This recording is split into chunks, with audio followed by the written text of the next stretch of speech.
behind them cast a warm, quiet light that felt protective, as though they were being held rather than watched. The world narrowed here, softening to the sound of breath, to the distant murmur of night creatures beginning their songs. Aelin drew her hands into her sleeves, shoulders relaxing as the evening settled fully around them. She spoke of how she loved this part of night, when everything feels tired but peaceful, when nothing is trying to grow or prove itself.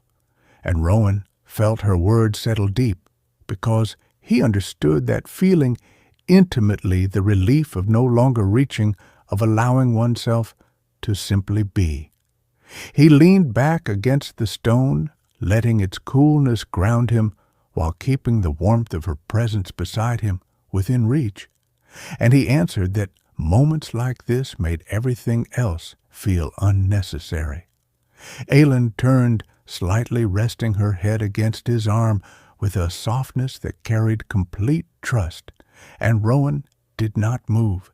His body responded by stillness rather than action.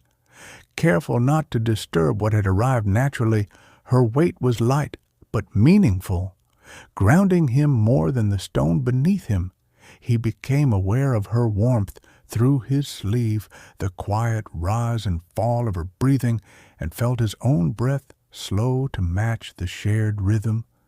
The lantern light flickered gently, not restless, but alive, casting moving shadows that felt like lullabies told in light. The night deepened into something velvety around them, safe and unhurried, and Rowan realized that closeness did not need words or gestures to be real. It could exist in silence, in shared rest, in the simple act of leaning without fear.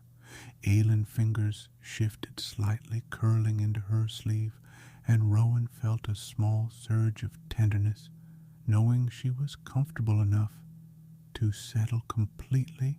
The quiet pressed close, like a cocoon, insulating them from the rest of the world, and within that hush he felt a deep contentment, not excitement, not urgency, but something steadier, something that whispered, "This is enough.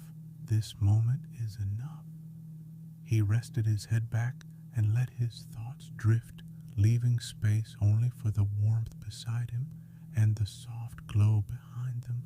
And in that space, hearts rested against one another in the simplest way possible, through nearness, through trust, through the shared permission to pause and just exist together, as the night watched gently and let them be.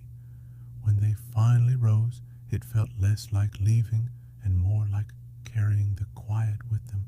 The stone released its cool reluctantly, and the lantern path welcomed them back with softer light, as though it too had grown tired and content. Aelin's steps were slower, now touched with sleepiness, and Rowan matched her pace without thinking. Walking close enough to share warmth, the lanterns seemed farther apart, or perhaps the night had simply grown thicker, wrapping everything in calm